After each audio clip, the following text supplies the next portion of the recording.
Poucas são as vezes que as coisas saem do controle em alas psiquiátricas de hospitais e afins, mas quando fogem, é melhor nem pensar muito sobre.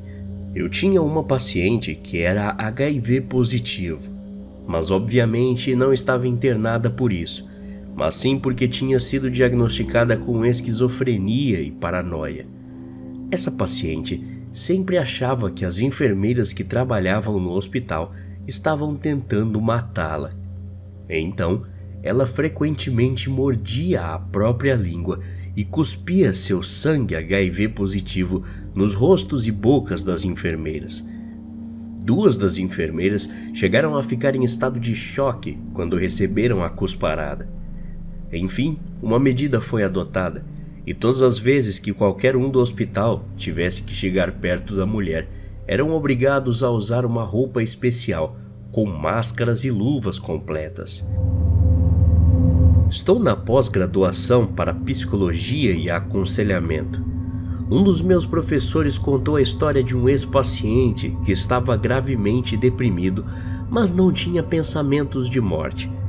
Seu irmão e seu pai haviam tirado a própria vida e ele se recusou a dar mais uma decepção dessas para sua família. No entanto, ele constantemente pensava em matar sua esposa. Eles tiveram um casamento feliz, nunca brigaram e etc. Ela era muito compassiva e compreensiva, reconhecendo o estado mental de seu marido, mas ele não conseguia parar de pensar em matá-la.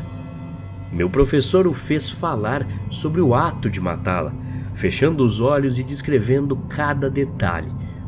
Nesse momento, o cara simplesmente desabou e soluçou incontrolavelmente. Ele se sentiu tão horrível, sabia que era errado e realmente não queria machucá-la, mas não conseguia parar seus pensamentos. Ele foi diagnosticado com TOC, porque estava obcecado com a ideia de matar sua esposa. Essa história me acompanha desde então, pois sempre pensei no TOC como pessoas obcecadas por certas ações, não por pensamentos e ideias. Minha mãe costumava cuidar de crianças com deficiência mental, indo até a casa delas. Ela conta uma história de uma vez que havia sido designada para uma nova família. Ao chegar lá, notou que todos os membros da família pareciam bem normais. Ambos os pais saíram e a criança tinha cerca de 10 anos. Um garoto que tinha um caso moderado de autismo e esquizofrenia. A família também tinha um cachorro que, segundo os pais, adotaram para a criança brincar. Quando o cachorro morreu, os pais decidiram deixar a criança brincar com ele mesmo assim. Pois é. O garoto brincou com o cachorro morto por algumas semanas antes de minha mãe perceber o que estava de fato acontecendo. O menino até dormia com o cachorro de noite. Lembro da minha mãe contando isso, mas não conheço todos os detalhes da esquizofrenia da criança. Só sei que é extremamente raro ser diagnosticado tão jovem. Eu trabalhava para um local de tratamento residencial para adolescentes. Eles ficariam em tratamento conosco, contra sua vontade, por um período mínimo de 6 meses. A maioria tinha histórias que você não acreditaria. O pior foi de uma menina de 13 anos. Ela era muito doce, mas também muito ignorante, nunca tinha ido à escola. Sua mãe foi embora quando ela era muito pequena. O pai batia nela e no irmão regularmente.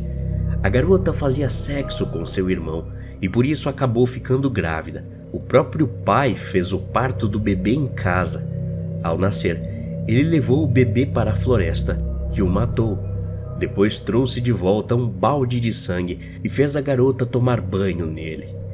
Seu tio também estava a molestando. Quando seu pai descobriu, matou o tio e a si mesmo na frente dela. Provavelmente há alguns outros detalhes que estou esquecendo porque foi há muito tempo. Essa pobre menina está até hoje saltando de instituição em instituição psiquiátrica e ajudas psicológicas para ainda tentar superar seu trauma. Eu tive um paciente uma vez que foi diagnosticado com um transtorno afetivo esquizofrênico muito grave. Ele acreditava que sua casa era mal assombrada e me contava em detalhes vívidos sobre uma mulher com cabelos pretos muito finos e crespos, que não tinha olhos, apenas órbitas oculares vazias. Ele disse que sempre a via em algum lugar distante, se aproximando dele. Uma noite, ele contou que acordou e a mulher estava o olhando, sorrindo, com um sorriso bem largo no canto do quarto dele. Não só isso, mas a figura assombrada começou a sussurrar para ele se matar repetidas vezes. O paciente também alegou que na manhã seguinte, quando acordou, havia uma faca de cozinha em sua mesa de cabeceira que ele não se lembrava de ter colocado lá.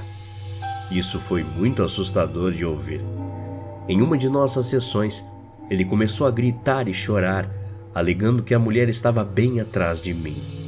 Ele também pensou que a mulher me esfaqueou na cabeça durante essa sessão e eu estava sangrando muito. Certamente, foi difícil dormir depois disso. Eu costumava trabalhar em um grupo infantil. Havia uma garotinha lá que era tão doce, mas faltava a maioria dos dedos de sua mão direita e o polegar estava mutilado. Quando descobri qual era a história dela, fiquei horrorizada. Sua mãe morreu cedo, era viciada em drogas. Ela foi embora com o pai, que era um alcoólatra violento.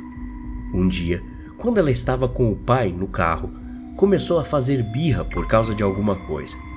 Seu pai ficou cada vez mais zangado e chegou a um ponto que ele parou o carro, agarrou a menina pelo braço e começou a esmagar a mão dela na porta de seu carro.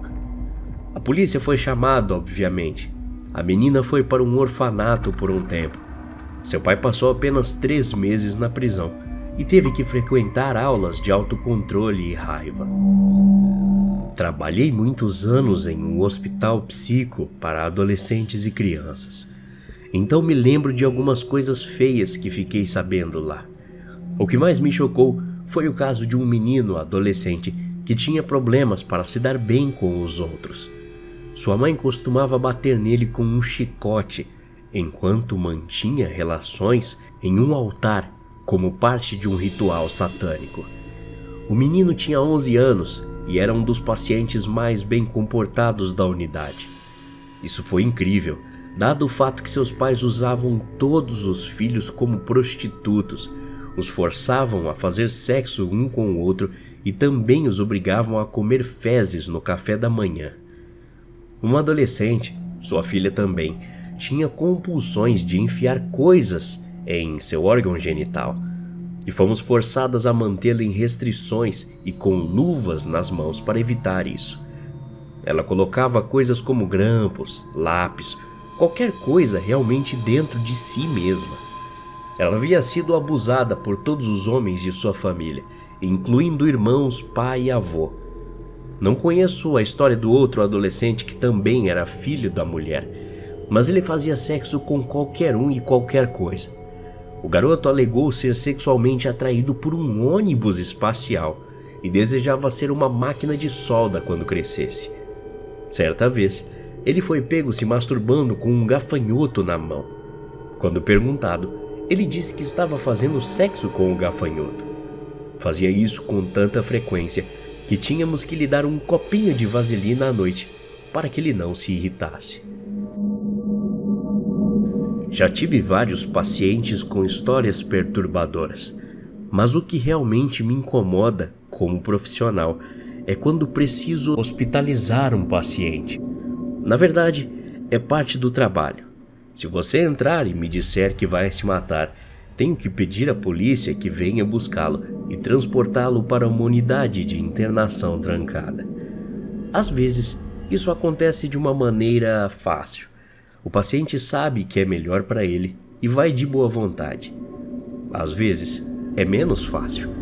O paciente se enfurece, pode ou não me ameaçar e acaba fugindo.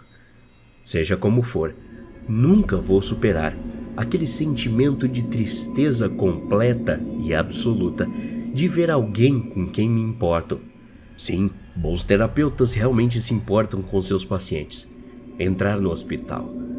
Não fico triste pelos pacientes que são internados, mas sim por aqueles que mentem e vão para casa e tiram as próprias vidas.